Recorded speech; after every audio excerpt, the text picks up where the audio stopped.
Bom, pessoal, dando continuidade então ao estudo especial dos elementos que constituem o sistema digestório, nós vamos falar agora sobre os intestinos delgado e grosso, reto e ânus, terminando então com essa parte de digestório. O intestino delgado e o intestino grosso, então nós temos aqui por fora o intestino grosso, o seu seco, primeira porção, colo ascendente, transverso, descendente, sigmoide e reto. Flexura direita, flexura esquerda, e aqui no meio nós temos o intestino delgado. O duodeno estaria aqui logo após o estômago, de C, e logo após o jejuno e depois o ilho, terminando aqui na alça fixa, no seco. Então, esses dois intestinos, tanto o delgado como o grosso, eles fazem parte do canal alimentar, também chamado trato gastrointestinal, e são responsáveis pela digestão e absorção dos alimentos, de macro e micronutrientes da dieta, além de contribuírem para o equilíbrio hidroeletrolítico do corpo. Então vocês vão ver que o intestino delgado, principalmente, é o responsável por absorver todos os nutrientes para o nosso organismo, tudo que é de bom, através das microvilosidades intestinais, que são vilosidades encontradas dentro da sua mucosa, que vão, com isto, aumentar a superfície de absorção. O intestino delgado é formado pelo duodeno, jejuno e ilho. Temos aqui, olha, o duodeno em forma de C e o jejuno e o ilho que virão logo a seguir. É o principal local de absorção dos nutrientes fornecidos pela dieta oral, através, então, das microvilosidades intestinais. Estão aqui no interior da sua mucosa, veja aqui em grande aumento. Essas microvilosidades intestinais vão servir para aumentar a superfície de absorção dos alimentos. Ele se estende do orifício pilórico do estômago até a junção iliocecal do intestino grosso. O duodeno é a parte mais curta do intestino delgado, com cerca de 25 centímetros. Então aqui está o duodeno de comprimento, sendo também a mais larga e fixa, se estendendo do piloro, aqui está o piloro, até aqui a flexura duodeno-jejunal. Possui um trajeto em forma de C ao redor da cabeça do pâncreas. Veja aqui o pâncreas, é uma parte dele, é a parte da sua cabeça, que fica aqui em contato então com o duodeno. E está fixado ao peritônio a estruturas na parede posterior do abdômen, sendo considerada parcialmente retroperitoneal. O duodeno é dividido em 4 partes: superior, descendente, inferior e ascendente. Então nós temos aqui as 4 partes do duodeno. Veja aqui a parte superior, onde nós temos aqui uma válvula esfíncter nesta região, que é o piloro, que comunica o estômago com o duodeno. Depois nós temos aqui uma parte descendente, que é esta região maior aqui. Temos a parte inferior e a parte ascendente. Então aqui está a parte ascendente. Depois do duodeno, nós temos então o jejuno. O jejuno é essa região aqui, verde. Veja que ela é menor que o íleo, que são essas alças aqui abaixo. Então o jejuno compõe a segunda parte do intestino delgado. A primeira é o duodeno, a segunda é o jejuno. E se estende da flexura duodeno jejunal, que é essa daqui, onde o sistema digestório volta a ser intraperitoneal. Já o íleo, que é esta região aqui inferior, termina na junção iliocecal, a união da parte terminal do íleo e o seco. Então veja aqui, nós temos esta região aqui que compreende o íleo, mais acima o jejuno e aqui o duodeno. Então duodeno, jejuno, essa metade superior, e aqui para baixo nós temos o íleo. O íleo, ele termina aqui junto ao seco, numa alça denominada alça iliocecal ou alça fixa, que se prende aqui no seco, que é a primeira porção do intestino delgado. Juntos, o jejuno e o íleo têm de 6 a 7 metros de comprimento. O jejuno representa cerca de 2/5, ele é menor, então, que o íleo, e o íleo cerca de 3/5 da parte intraperitoneal do intestino delgado. A maior parte do jejuno está situada no quadrante superior esquerdo. Então, olha aqui, eu tenho aqui esse quadrante, que é o quadrante superior esquerdo. Veja que essa região aqui, nós temos uma maior quantidade de jejuno. Olha aqui a outra parte aqui que tem menos quantidade no quadrante superior direito. Então ele fica aqui no compartimento infracólico, ao passo que a maior parte do íleo está no quadrante inferior direito. Veja aqui, no quadrante inferior direito, nós temos a maior porção, então, a maior parte do íleo. A parte terminal do íleo geralmente está na pelve, de onde ascende, terminando na face medial do seco. Aqui está a porção medial do seco, aqui seria a porção lateral, a anterior e a posterior.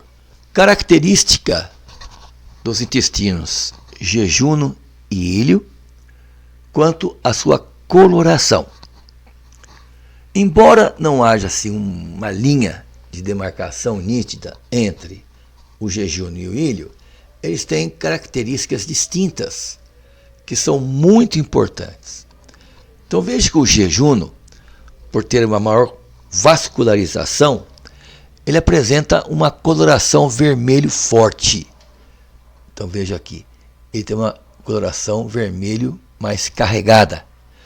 O calibre de 2 a 4 centímetros, uma parede espessa e grossa, rica em vascularização, em vasos retos longos, alças longas, poucos nódulos linfóides e a chamada placa de Piper. Já o íleo, por não ter assim uma vascularização tão intensa como o jejuno, ele tem uma coloração mais pálida, então um rosa pálido, de calibre de 2 a 3 centímetros, uma parede mais fina, mais delgada, enquanto o jejuno tem uma parede mais espessa, o duodeno tem assim uma parede mais delgada.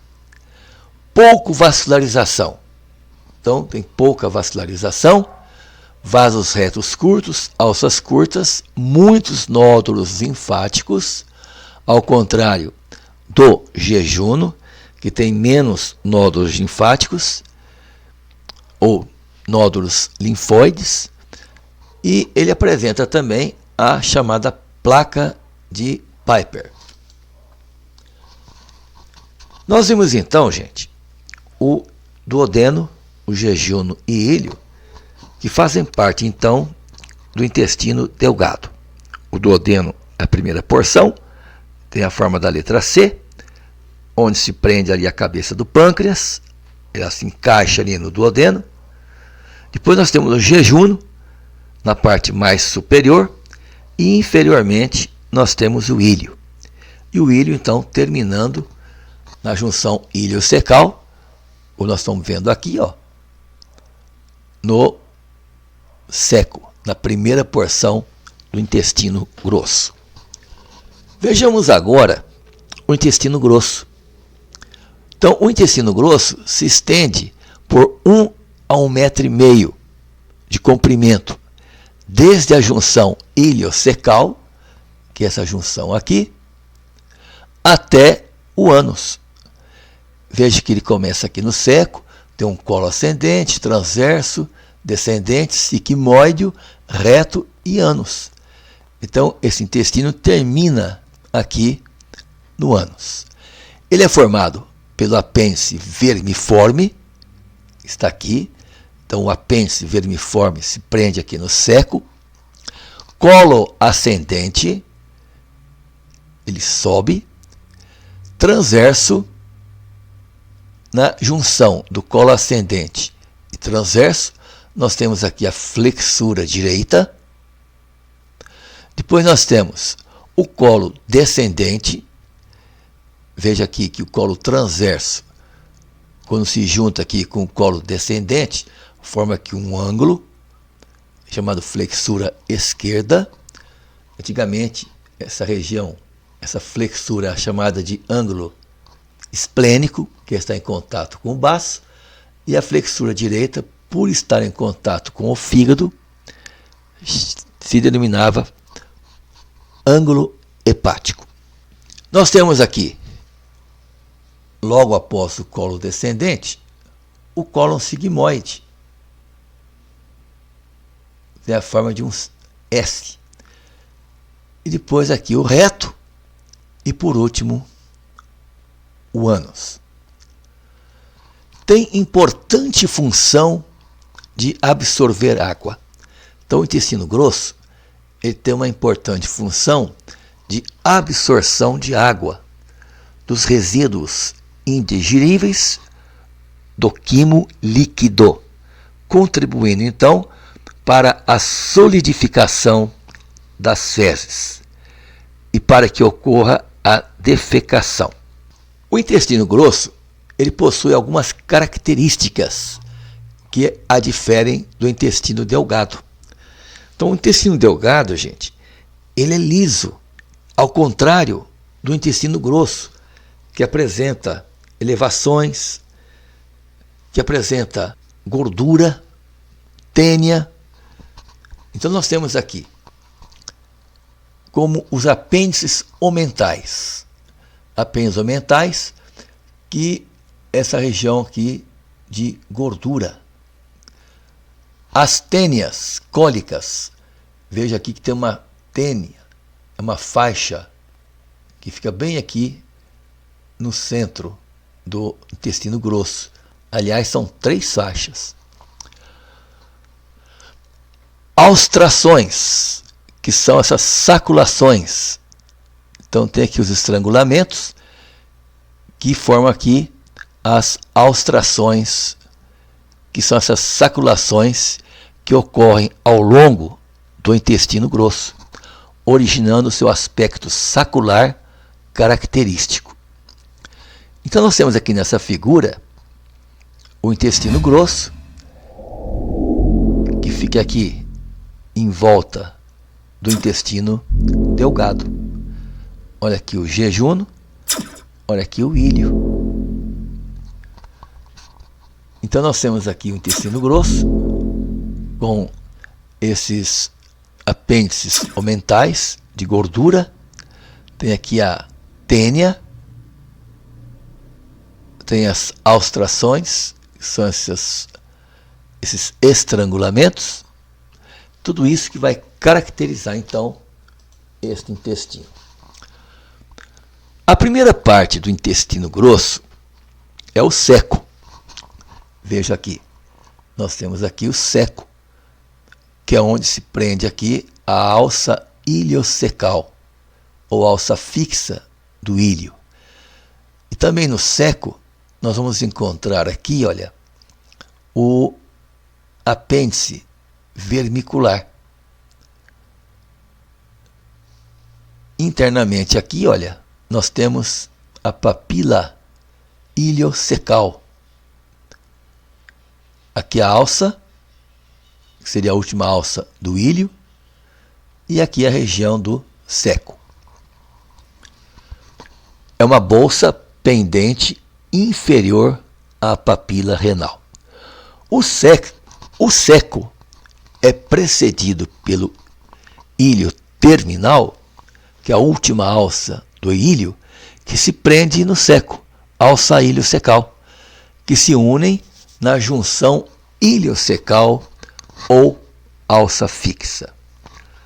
Então está aqui então a alça fixa. Veja aqui a última alça do intestino delgado, do ilho. A papila ileal é uma associação de válvula e esfíncter fraco, cuja abertura ativa periódica permite a entrada do conteúdo ileal, muito rico em folículos linfóides. Então, existe aqui nessa região folículos linfóides. E uma forma de válvula unidirecional, essencialmente passiva, entre o ilho e o ceco, que impede o seu refluxo. O apêndice vermiforme, que se prende aqui no ceco, é um divertículo intestinal, rico em tecido linfóide, de fundo cego e que tem sua origem no ceco, conectadas pelo mesoapêndice. Na maioria das vezes, o apêndice vermiforme é retrocecal. Então veja aqui, aqui está o ceco e o apêndice ele está por trás aqui do ceco. Mas em 32% dos casos desce para a pelve menor. Está aqui. Então, o apêndice, às vezes, numa cirurgia, esse apêndice está localizado por trás do ceco, então ele é chamado de apêndice retrocecal, e às vezes tem uma serose envolvendo esse apêndice. Então nós teríamos aí o apêndice retrocecal subseroso. Então ele fica escondidinho ali por trás do ceco. O intestino grosso se estende desde o ceco até aqui o reto, dividido em ascendente, transverso, sigmoide, terminando aqui no reto. O cólon ascendente é uma continuação superior, secundariamente retroperitoneal do ceco, que se estende entre o nível da papila ileal à flexura direita do colo, até aqui nessa região da flexura direita. Então ele se estende aqui da parte mais inferior até a flexura direita. O colo transverso, que é este aqui, então o colo transverso está suspenso pelo mesocolo transverso entre as flexuras direita e esquerda do colo. É a parte mais longa e que apresenta mais mobilidade do intestino grosso. O nível de descida depende principalmente do biotipo do indivíduo. Se é um indivíduo brevilíneo, longilíneo, normolíneo, aí vai variar.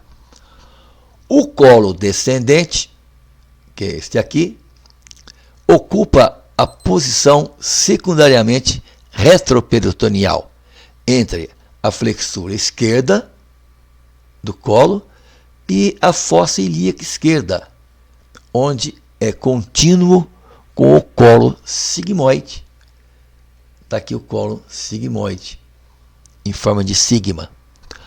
O colo sigmoide, com o formato de um S típico, suspenso pelo mesocolo sigmoide, tem um comprimento e disposição muito variáveis, terminando na junção reto-sigmoidea.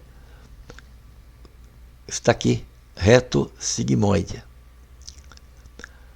As tênias, saculações e apêndices omentais terminam na junção localizada interiormente ao terceiro segmento sacral. Então nós temos colo ascendente, transverso, descendente, sigmoide, reto e ânus. Vejamos então o reto e ânus. O reto é a última parte do intestino grosso. Veja aqui, o intestino grosso, aqui é o seu início, no seco, ele vai terminar aqui no reto, que é a última porção do intestino grosso. Ele se conecta com o colo sigmoide ao canal anal. Então aqui está o colo sigmoide e aqui o reto e canal anal. Ele se inicia ao nível de S2 e S3 e termina no períneo. O reto possui cerca de 12 a 16 centímetros. Está aqui o reto, aqui embaixo o ânus. Então ele tem de 12 a 16 centímetros de extensão e pode ser subdividido em 3 partes, de acordo com a sua posição no peritônio. O terço proximal encontra-se intraperitonealmente, o terço médio retroperitonealmente e o terço inferior abaixo do diafragma pélvica e, portanto, extraperitonealmente. Cólon sigmoide, reto e ânus no final. Cumpre relembrar que nós estamos vendo aqui nessa figura uma vista posterior. Por isso que o cólon sigmoide está aqui nessa região. Nós estamos vendo aqui o indivíduo de costas, numa vista posterior. O reto possui 2 flexuras. Olha aqui, 1, 2. A flexura sacral, que é uma dobra dorsal, que resulta da forma côncava do sacro, e a flexura perineal, que é uma dobra ventral, do envolvimento do reto pelo músculo levantador do ânus. Então aqui está o músculo levantador do ânus. Sling pubo-retal. Ali é o ponto de transição com o canal anal, junção ano-retal, que é essa região aqui. É um ponto de transição entre o reto e o ânus, que é a junção ano-retal. Nós temos aqui uma imagem mostrando o intestino grosso. Olha aqui, veja aqui os bocelamentos, né, das austrações. Olha aqui a tênia. E no interior aqui nós temos o intestino delgado. Fígado, ao estômago, o duodeno estaria aqui. Aqui em cima nós temos o músculo diafragma, que separa a região torácica da região abdominal. Nesta outra figura, nós estamos vendo aqui o seco e aqui o apêndice vermicular ou vermiforme. A irrigação arterial dos intestinos. Então vejamos aqui o intestino delgado. A irrigação arterial é a responsável pelo sistema gastrointestinal. Fica a cargo da artéria mesentérica superior e da artéria mesentérica inferior, e também do tronco celíaco. Então nós temos aqui o tronco celíaco, nós temos aqui a artéria mesentérica superior, nessa região a inferior. Olha aqui, a artéria mesentérica inferior, que são originárias aqui da aorta abdominal. Então o tronco celíaco é esse tronco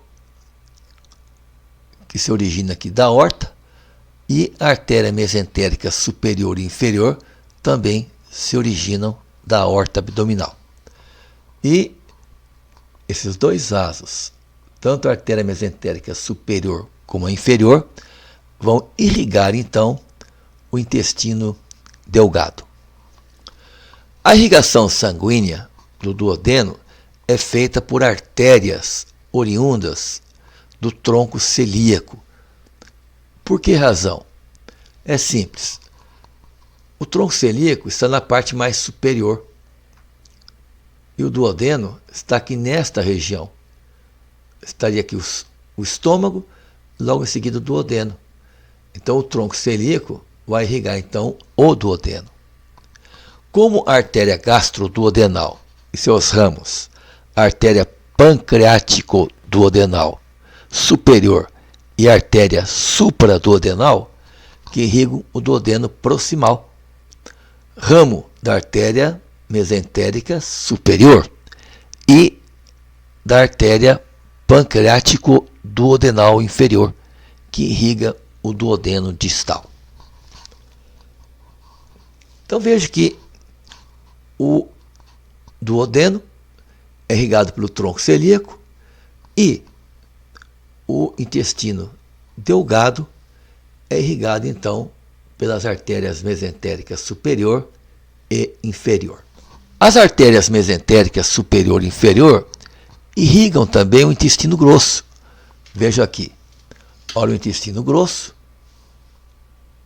está aqui o intestino grosso, aqui no meio estaria o intestino delgado. Então veja aqui, a artéria mesentérica superior e a artéria mesentérica inferior, irrigando então o intestino grosso. A artéria mesentérica superior tem uma área de irrigação maior, que inclui parte terminal do íleo e todo o intestino grosso até a flexura lienal, além de fornecer ramos para o duodeno, pâncreas e intestino delgado. Nós vimos a irrigação arterial. Agora, a irrigação venosa dos intestinos são provenientes da veia porta. Olha aqui a veia porta. Então, o duodeno, a drenagem venosa, é realizada pelas veias duodenais, pancreático-duodenais, veia mesentérica superior e a veia porta. Então, olha aqui a veia mesentérica superior e aqui a inferior. O jejum no íleo, a drenagem venosa, arcadas venosas, veia mesentérica superior e veia porta. O intestino grosso, veias mesentérica superior e inferior. E o reto, veias retal média e inferior. Então aqui está o reto. Veja aqui a veia retal média e a veia retal inferior. Inervação do intestino delgado. É uma inervação parasimpática. Quem comanda é o sistema nervoso autônomo. Nós temos também o nervo vago, através aqui do nervo craniano, 10º par craniano. Veja aqui, na base aqui do encéfalo, nós temos aqui o nervo vago, que é o 10º par craniano. Através dos plexos nervosos submucoso, de Meissner, e mioentérico, de Auerbach. a região simpática pelos nervos torácicos e esplâncnicos.